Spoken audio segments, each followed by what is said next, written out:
কিন্তু এখানকার গাছই যে শুধু ছুঁচলো আর বিপজ্জনক তা কিন্তু নয়। এদিকে দেখুন একবার, এই যে এটা। এইখানকার প্রাণীরা এই পরিবেশে নিজেদের খাপ খাইয়ে নিয়েছে, কিন্তু এরা বদমেজাজিও বটে। এটা একটা বিশাল বড় সেন্টিপিড, কালো ভয়ঙ্কর, যতটা মনে হচ্ছে তার থেকেও বেশি রাগী। দেখুন একবার, এই যে বড় সেন্টিপিডরা মারাত্মক শিকারী হয়, আর ধারালো দাঁড়া দিয়ে এরা বিষ ছাড়ে অবশ করে দেওয়ার জন্য। এদের একদমই হালকাভাবে নেবেন না, না হলে এরা আপনার পায়ের উপরে উঠে পড়তে পারে। আর আসলে এরা কিন্তু খুবই বিষাক্ত হয়। দেখুন এদের সামনের দাঁড়াগুলো দেখুন, কি বিশাল আকার। আপনি নিশ্চয়ই একে রাগাতে চাইবেন না, ভীষণ বিষাক্ত।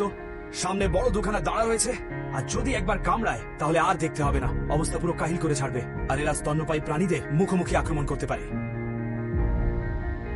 ওকে ওকে, এবার এখানেই ছেড়ে দিই বাবা, ও এখানেই ভালো থাকুক। এই যে ও নেমে যাচ্ছে। এদের ভিতরে এতটাই বিষ আছে যে এদের খাওয়াটা নিরাপদ নয়। আমার মেনুতে জায়ান্ট সেন্টিপিড নেই। ভেতরের এই শুষ্ক অঞ্চলে তাপমাত্রা বেড়ে এখন 40 ডিগ্রিতে ঠেকেছে। এই জায়গাটাই এখানকার সব থেকে অযোগ্য জায়গা বসবাসের জন্য। এখানে কোথাও এক ফোঁটাও জল নেই। ডিহাইড্রেশনে আপনার বেঁচে থাকার সুযোগটা অনেকটাই কমে যায়। এটা অনেকটা ওই কাঁটা ফলের মতো। এখানে বাতাসে যা আর্দ্রতা রয়েছে তার একটাই জড়িয়ে রাখতে সক্ষম, যেটা আপনার জীবন রক্ষা করতে পারে। দেখুন, আপনাকে শুধু যেটা করতে হবে, এই কাঁটাগুলো ছাড়াতে হবে, তারপর এটাকে এইভাবে উল্টো করে নিন আর চাপ দিন। আর যদি ভেতরের রস পরিষ্কার দেখায়, খেতেও ভালোই হবে। আপনি এর ভেতরে জলও পাবেন।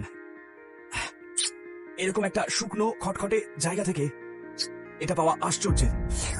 যদি আপনার জানা থাকে কোথায় জল পাওয়া যায়, আপনি তাহলে বেঁচে যাবেন। এতে আরো জল রয়েছে দেখছি। চলো এখনো যাক।